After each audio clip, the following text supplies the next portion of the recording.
E aí galera, tudo bem? Aqui quem fala é o Gustavo Lopes. Bem-vindos a mais um vídeo. E o vídeo de hoje é um dos muito pedidos e perguntados, tanto aqui em comentários quanto no direct do Instagram, que é sobre fiéis, ProUni, financiamento estudantil para medicina.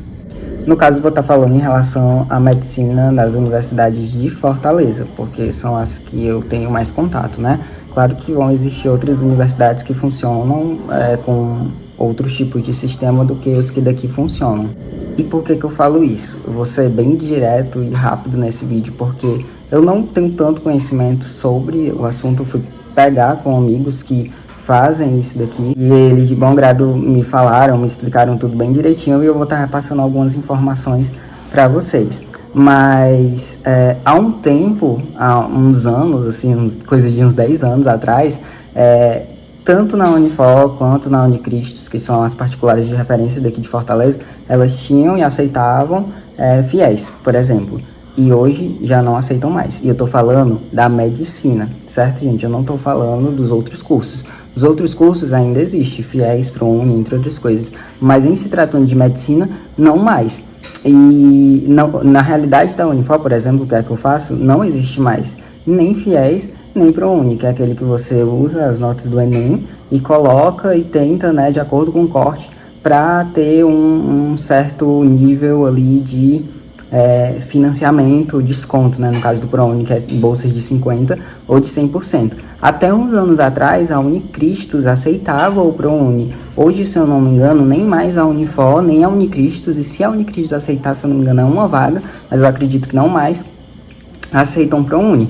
Então, em relação à medicina, Unifor e Unicristos, fiéis ProUni, não existe mais. Ah, Gustavo, mas e outras universidades particulares? Sim, outras universidades particulares de outros lugares do país certamente devem aceitar, mas aqui em Fortaleza não. Ah, Gustavo, mas eu conheço pessoas que transferiram fiéis. Bom, isso daí é outra realidade, né? Pessoas que começaram em uma universidade que aceitava fiéis, depois transferiu e se manteve com fiéis.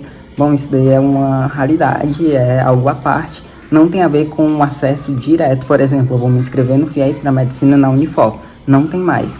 E nem na Unicristos também, se eu não me engano. Ah, Gustavo, mas eu também ouvi falar de pessoas que estão na Unifor, estão na Unicristos e elas têm esse fiéis, esse financiamento. Bom, não é essencialmente um fiéis propriamente dito pelo governo. O que algumas pessoas fazem se chama de financiamento estudantil, que alguns bancos liberam com taxas de juros menor, para que os estudantes, né, possam, eles financiam ali o curso do estudante e eles vão pagando o banco em vez de pagar a faculdade. O banco paga a faculdade e o aluno, né, paga ao banco. Esse financiamento estudantil, aí sim, as universidades particulares daqui, eles aceitam, até porque está sendo pago, né, então é uma relação sua mais com o banco do que propriamente com a faculdade ou com o governo em si. Os bancos que realizam esse tipo de financiamento, os mais conhecidos, né, é o Santander e o Bradesco, sendo o Bradesco um pouco mais popular, pelo menos lá para a Unifor, de algumas pessoas que eu conheço, algumas pessoas que falaram comigo. Mas essas mesmas pessoas também falaram que tanto um quanto o outro você pode estar vendo a possibilidade. E como é que funciona o financiamento? Bom, vocês sabem que a realidade no Brasil é que as faculdades de medicina daqui custam de 7, 8 mil para cima. E aí não é a realidade de inúmeras pessoas. O que é que os bancos fazem? Eles pagam esse financiamento estudantil, eles pagam o semestre, certo? Então, 6 meses eles pagam diretamente a faculdade e fazem uma espécie de financiamento para você, é um financiamento em mais parcelas, por exemplo, em 12 vezes.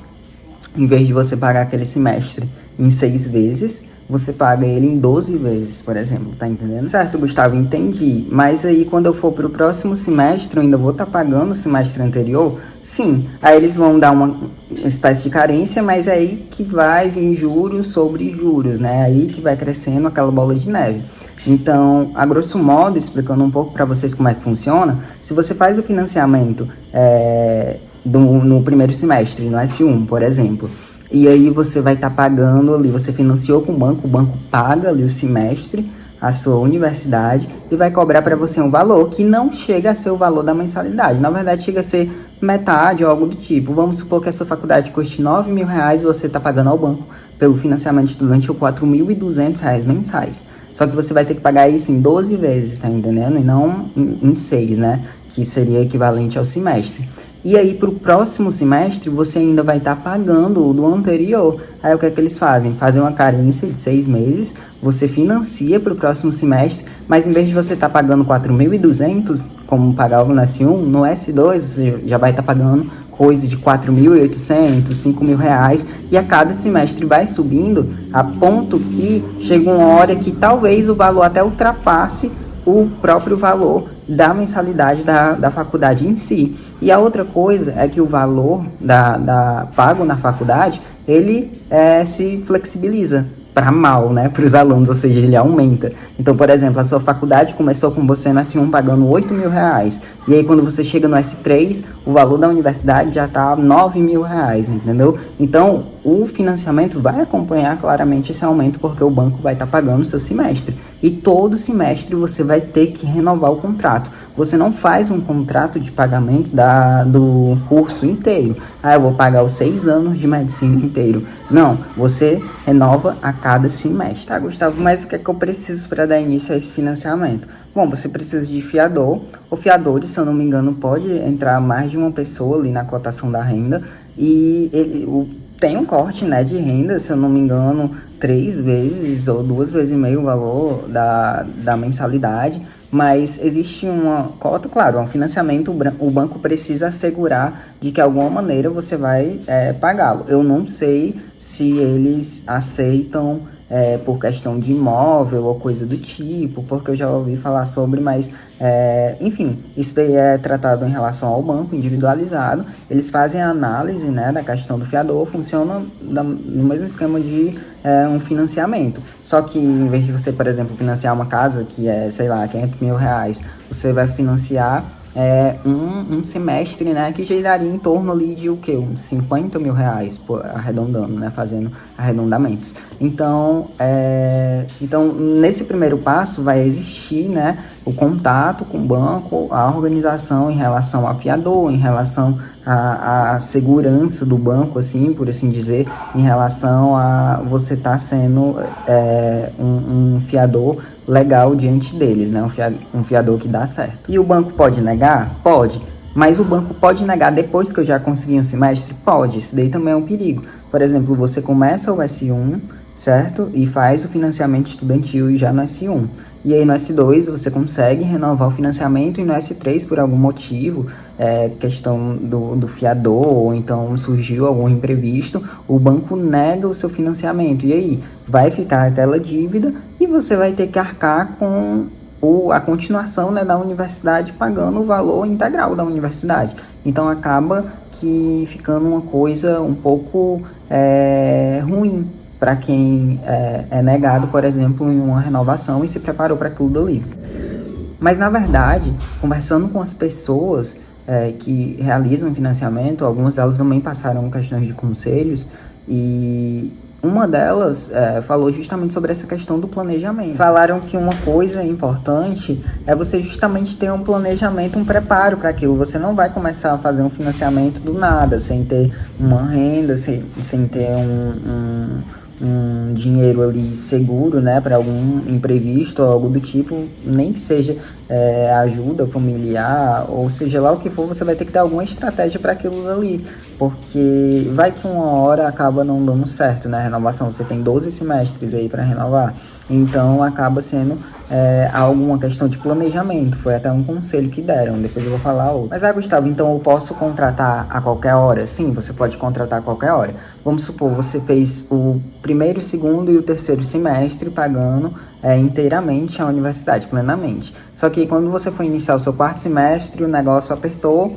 e aí uma das saídas era você fazer o financiamento. Posso fazer a partir do quarto? Pode, você pode abrir no quarto. Ah, não quero abrir no quinto, aí você não renova no quinto, né? Mas acaba que fica aquela questão, né, de você tá parcelando e os juros em cima, pode ser que pegue. Então é algo assim bem excepcional, eu imagino. A maioria das pessoas ou faz desde o início, né, as que já têm um preparo, ou então aquelas que recorrem realmente quando é uma das últimas opções, ou então quando realmente vai ver que o negócio não vai dando certo, ou então quando a universidade aumenta de valores estratosféricos, como vem acontecendo ultimamente.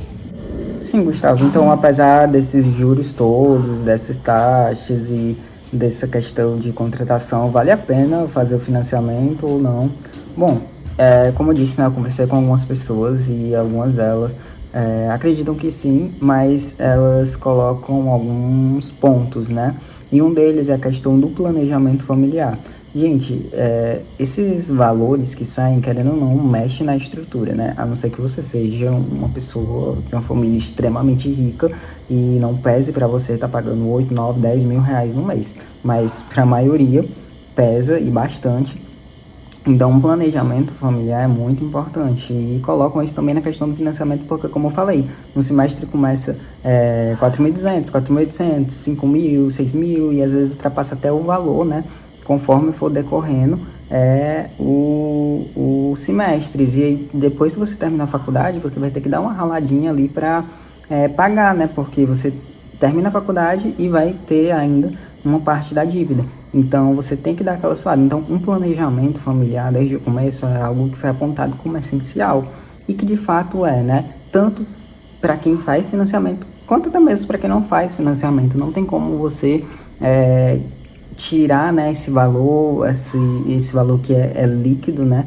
Tem vários outros gastos dentro de uma faculdade, dentro de uma universidade, que muitos estudantes sabem, e não tem como fazer isso sem um planejamento. Então, muitas vezes é necessário que se reúna com os pais, ou tire alguma coisa ali no estilo de vida. Então, nem todas as famílias estão preparadas para fazer isso, ou prontas mentalmente, financeiramente, para estar adotando certos estilos diferentes de padrão. Por exemplo, uma colega até compartilhou, né? E eu falo isso porque ela falou que eu poderia falar abertamente, então não tem restrição.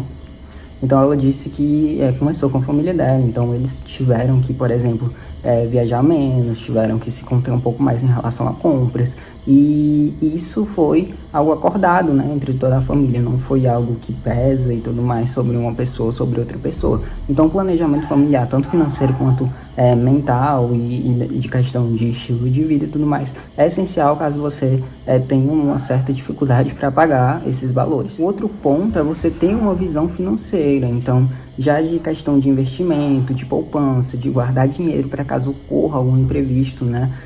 Muitos falaram também que não tem como você começar um financiamento, né, sem você ter uma visão financeira, sem você conhecer sobre finanças ou essas outras coisas, porque acaba que você fica um pouco perdido, acaba que você pode estar caindo em algumas armadilhas em relação a juros, taxas ou descontos que porventura podem surgir. E também para você estar administrando bem ali aquela sua responsabilidade, né? Claro que entra questão de fiador, e família, e apoio e tudo mais, mas se você tem 17, 18 anos e vai entrar nessa questão financeira e tudo mais, você já tem que ter um senso de responsabilidade financeira no que envolve essa questão, entre outras coisas. Então isso foi algo também que foi aconselhado pelas pessoas que realizam financiamento.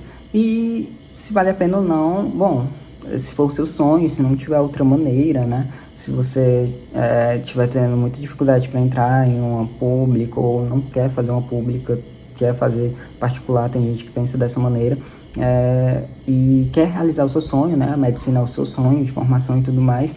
Bom, isso quem tem que dizer é você mesmo, né? Se é o seu sonho, a gente só incentiva que você leve esse sonho para frente, né? Ou pelo menos incentivo, né? Que você leve esse sonho para frente, porque falando particularmente para mim, né? Eu tô realizado na medicina, então é muito legal você poder, né? Tá ali trilhando, tá realizando o seu sonho. E, gente, resumindo, né? Não existe ProUni fiéis para a medicina na Unifor, particularmente. Eu acredito que para a maioria das universidades de Fortaleza também, de medicina.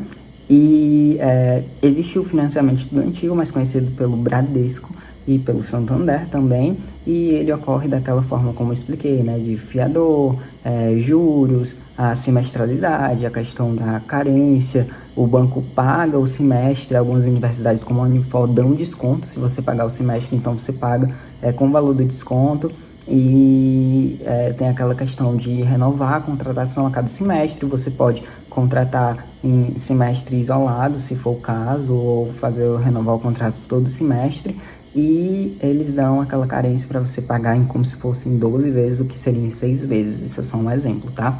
E vai aumentando, né, os juros a cada semestre, tá? Mas basicamente é isso. Se vocês quiserem saber informações mais específicas e pontuais, as pessoas que me ajudaram, elas sabem quem são. Desde já eu já agradeço muito, porque eu não estava muito por dentro desse assunto, e elas também se disponibilizaram assim sem nenhuma timidez, inclusive se disponibilizaram para tirar dúvidas daqueles que desejam estar realizando financiamento estudantil e querem entender melhor. Então vocês podem me chamar no meu Instagram, quem quer entender melhor, no direct, e se eu não souber responder, eu posso estar direcionando para essas pessoas que me ajudaram, que elas se disponibilizaram para estar ajudando aí quem tem interesse também, tá certo? Pessoal, muito obrigado por assistir esse vídeo. Não esquece de curtir, de compartilhar, de comentar. Eu sei que era essa uma dúvida de muitas pessoas, porque muitos ainda perguntam: Gustavo, ProUni, Gustavo, FIES, Gustavo, financiamento, meu colega faz, meu amigo faz, seja uma pessoa que faz. Então, eu estou esclarecendo aqui de maneira bem básica para vocês que na Medicina Unifor existe sim financiamento estudantil, mas é algo que você resolve com o banco, tá certo? Então, gente, muito obrigado por assistir e até o próximo vídeo.